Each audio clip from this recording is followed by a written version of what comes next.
Yo, what's going on, everybody? This is a Black Manga Critic. Today is Monday.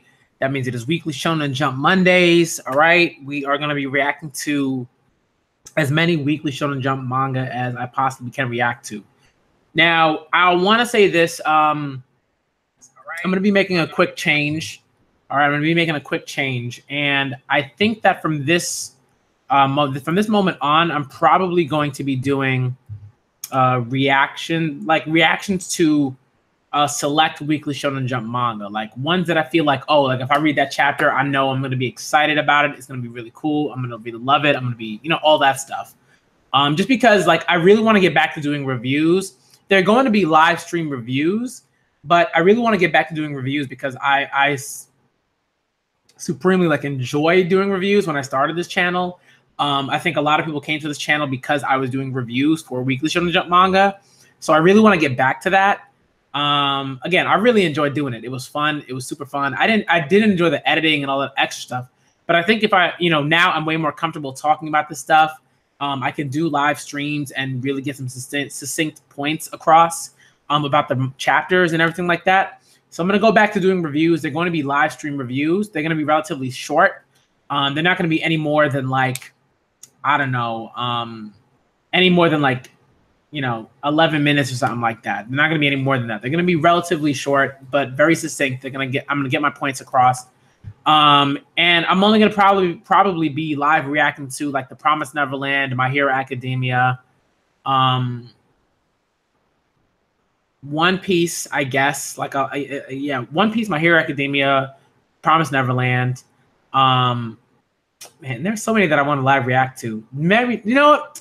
You know what? I think I'm just gonna keep live reacting to everything because I really love these manga. Like they're really good, and I look forward to all these manga every week.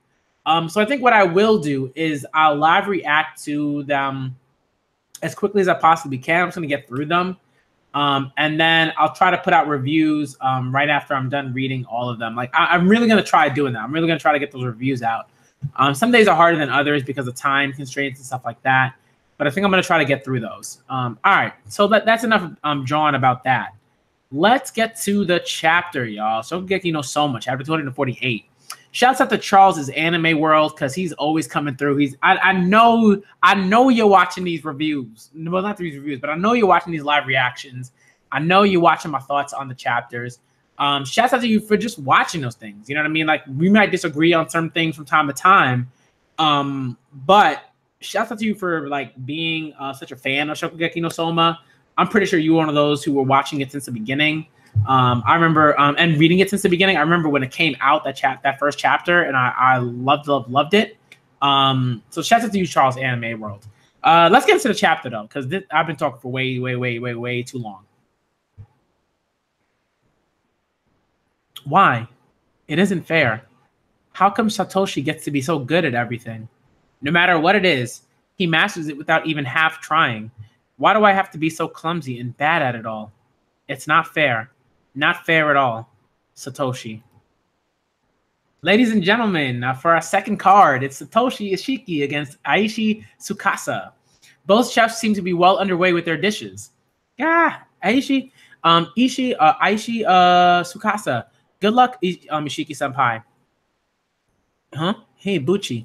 Looks like Satoshi-san, Shan's taking on Tsukasa. Oh well, it's almost a certainty that Tsukasa will win. A certainty, you say? Didn't you just lose to a dish yourself declared a mere 95 out of 100? That's why I said almost. Besides, their ingredient is hair. Oh, that's interesting. Rabbit meat, eh? I'm pretty sure I only ever worked with the stuff during class. Which class was it again? French, I think. That sounds about right. Hair is a common ingredient in French cooking, and the techniques for cooking have long since been codified. Given that Tsukasa-senpai specializes in French cooking, I'm sure he has exhaustive experience in working with it. Oh, you don't say. On the other hand, traditional Japanese cooking doesn't have the many ways of preparing animal meats. A few regions have some long-standing recipes for deer or boar, but beyond that, not much is out there. Eating animal meat was pretty much shunned in Japanese culture until little more than a century ago. What? Really? This is bad. Does he even realize that when he casually sips his tea like that, it takes all the impact out of the situation? Now then, let's see what kind of dish a master of Japanese cuisine like Ishiki-senpai has come up with. Heh, lovely, very nice. Looks like he's done prepping the rabbit meat and veggies. Now he's making some dashi soup stock. He sure does seem to be having fun considering he's going up against the first seed. You've got that right. It's like he's just messing around in the dorm's kitchen whipping up something for lunch. Oh yes, I ought to retrieve my serving dishes. Excuse me a moment, senpai. How can you stand out there cooking with that big smile on your face? You know how good Tsukasa senpai is. There's no way you can win. Or, you never know until you try. Besides, when you're having so much fun that you get lost in what you're doing, you're invincible. At least, that's what I think. That's my life's motto. It must be nice to be so gifted. I'm sure you can't understand what it feels like to be average. Now that I think about it, Ishiki-senpai doesn't have to stick with Japanese cuisine. Maybe he'll go with some unique, original recipe that isn't Japanese at all. Good point, Ishiki. Good point. Ishiki-senpai is a pro at just about any area of cooking you could name. I bet he already had a handful of awesome rabbit recipes in mind the second the theme was decided. Ah, he's coming back. What kind of serving dish did he decide on? An owan bowl, made in Japan. I think I'll go with a traditional wanmono Japanese soup. Yes, a special ishiki soup packed full of all the natural goodness that ingredients have to offer. What? A Japanese soup? Huh? What's with all the shouting? Excuse me. Are you all that excited to see his final dish? That isn't it at all. The theme ingredient is hare, a game animal. Like all game animals, rabbit meat is renowned for its pungent smell. And of all things, he's chosen to use it in a wanmono recipe, which is one of the mildest, most delicate dishes in all of Japanese cuisine. Excuse me, guys. My throat's just acting up a little bit. The surprise is merited. A true wanmono dish is meant to display in the clearest and simplest way the deliciousness of each ingredient. It can't have even the faintest of impurities. Flavors that in any other recipe would be considered valuable components for adding umami or body to a dish can very easily become unnecessary distractions in a wanmono recipe that detract from and muddy the dish's clarity.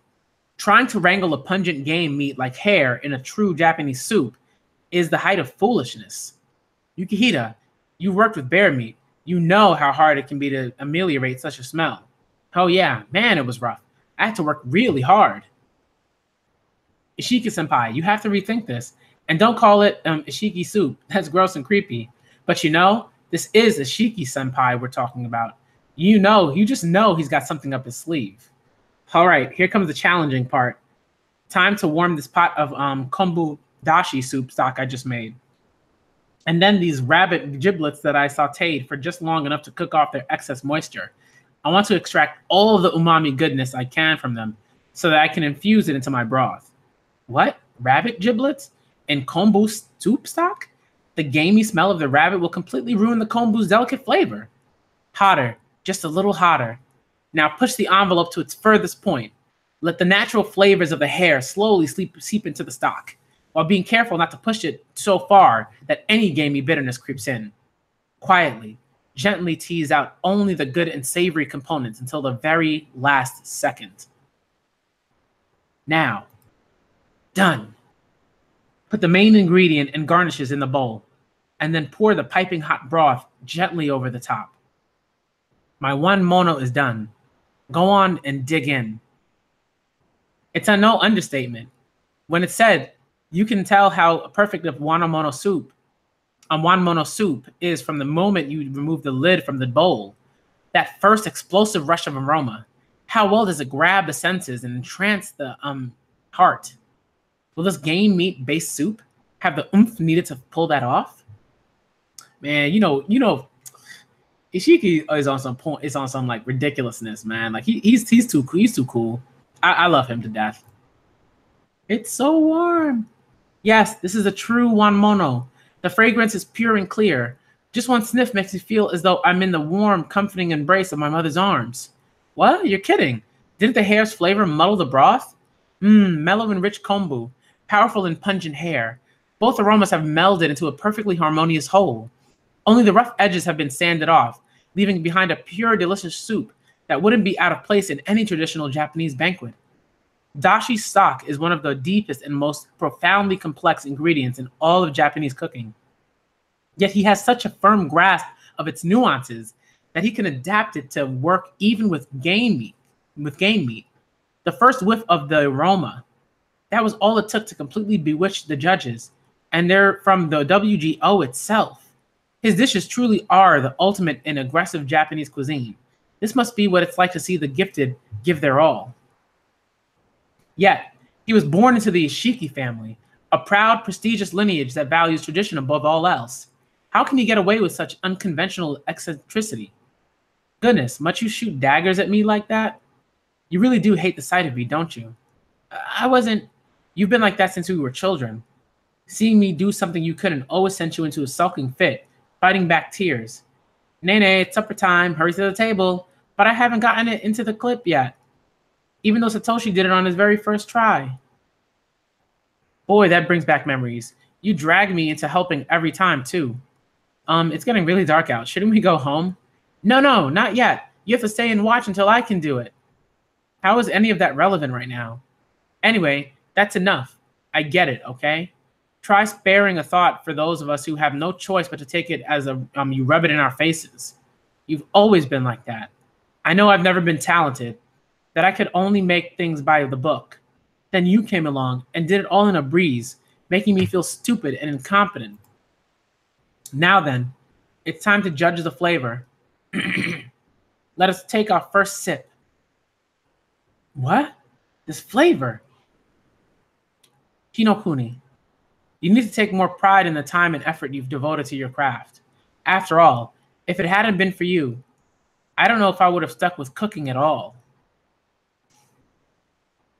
And it kind of makes sense. There are people who would just like, they kind of like they're kind of like a jack of all trades. They just kind of like they're prodigies, right? In a general sense, like they're very good at like picking things up.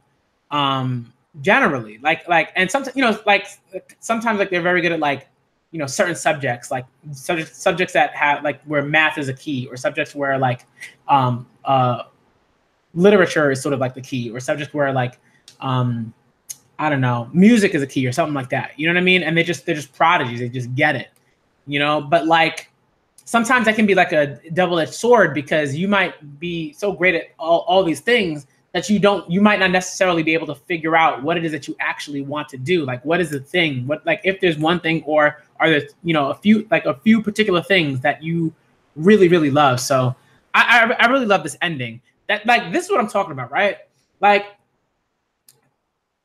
this is what's sort of been missing from like Shokugeki no Soma in terms of like some of the cliffhangers. Like, I like this, like consistent, like decent, like, endings to the chapters that really sort of make sort of make you anticipate the next chapter. That's what I love about this stuff. So just like quickly, I'm like I want to kind of go into a review of how I feel about it, because like while I won't be putting out reviews today, I do just want to quickly say how I felt about the chapter, where I want to rank it. Because if I don't put out a review video, I still want y'all to know how I felt about it. I generally thought the chapter was good, but it wasn't the best. Like it was good because I love Ishiki, and Ishiki is like bae. So for me, like I love this chapter, right? Like in that sense. But I think in general, it's like the chapter does a great job of showing just how much of a genius Ishiki is.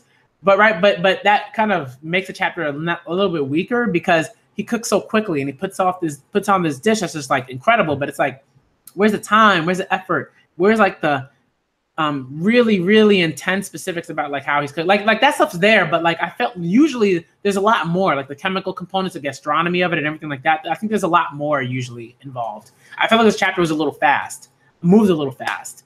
I still thought it was a decent chapter. Like if I had to rate the chapter, it'd be like a 7. I think it was a great chapter because of Ishiki, but like I think the chapter moved very fast.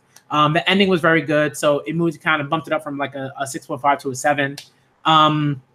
Hinokuni, I understand that. Like I kind of get certain things. You know, when you see someone who's just like incredible, and you know, it makes you you know, and you envy that, you know, and I think from personal experience, I totally understand that, you know, and I think a lot of people do when they're kids, you know, teenagers or whatever, you know, even adults, like you envy certain like skill sets that people have, and it seems like it comes so effortlessly to them. But you know, I think one thing that I really love is like how Ishiki is allowing sort of not allowing, but like pushing Kinokuni to not only like believe in her own self-worth, right? But like to show her that she actually means a lot to him. It's not like, oh, they just, you know, came through, you know, they grew up together and Ishiki was just like, ha ha ha ha. You know what I mean? It's like clearly like Ishiki went through a lot and, you know, had to get used to like being a part of of her family, right? After he moved for a bit. And Kinokuni was really there for him, you know, and that's important. That's really important. So I particularly like the chapter for that. Again, it's a 7 for me. It's not like incredibly hype or anything like that, you know, but I think it's a chapter that kind of encapsulates that part of Shokugeki no Soma that's about like, you know, the interaction between chefs and learning from one another and growing with each other and everything like that. That's what I appreciate, right? Because Tsukasa is like nowhere to be seen in this chapter.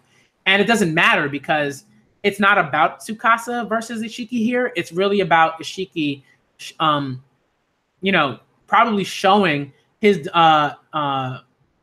admiration and debt to, right? And like how he's indebted to Kinokuni because he's a chef now and because he loves cooking and because he was able to meet all these friends and everything like that because Kinokuni pushed him into cooking and, you know, and he probably saw how devoted she was to cooking, right? And that sort of inspired him to, you know, think like, hey, like if she's that devoted to cooking, if she loves it that much, she wants to do it that much, then there's gotta be some reason for that. You know what I mean? And I think that's something that's really important when you see people who are extremely devoted to something, right? And even though it's like particularly hard and like, you know, you have to work hard at it, you admire that. You know what I mean? Like when you see athletes or poets or singers, musicians, you know what I mean? Stuff like that. Like, you know, teachers, like you admire that when they're like very good at their craft and they work hard at it. It's pretty cool. So what I'm gonna do is basically end this live. Stream. Let me see. Hey, minute time. You're gonna do all series? Yeah. I'm gonna do Dragonite 66. Yo, what's good? Dragonite, what's good? I'm gonna do pretty much all the series that I generally read. Again, like I gotta like I keep saying I'm gonna catch up with the Haikyuu, but then I'm reading all these other manga and then I don't. So I think what I'm gonna do is I'm just gonna I'm gonna do a live reaction to Haikyuu Wednesday, even though I should do it today, but I'm gonna do a live reaction to Haikyuu Wednesday, just so like I'm all caught up. I can read the chapter and I react to it. All right, so that's what I'm gonna do. And thank you for coming through for the views. Dragonite, you're awesome. Love you. Let me warn you, Neverland. Yeah, I mean, I gotta read that Neverland chapter, y'all. I mean, I have not been spoiled. I've been very happy about that. So I'm really looking forward to that Neverland chapter. Okay, so that's basically just kind of how I felt about Shokugeki no Soma chapter 248. I thought it was a, you know, decent chapter. Again, when I rank these things, like I'm not throwing like 8s and 9s all over the place. You know what I mean? Because I think that like if you're gonna genuinely rank these chapters, you know, some chapters are 7s, some chapters are 6s, and some chapters are actually 8s and 9s and maybe 10s. I mean, last week's Promised Neverland, I think. Oh well, there was one chapter that was like an 11 out of 10. It was so good. You know what I mean? So you know what I mean? Like it was so good. So hopefully the rest of the chapters that I read today are awesome. I'm the Black Manga Critic and I'm out. See you, Dragonite.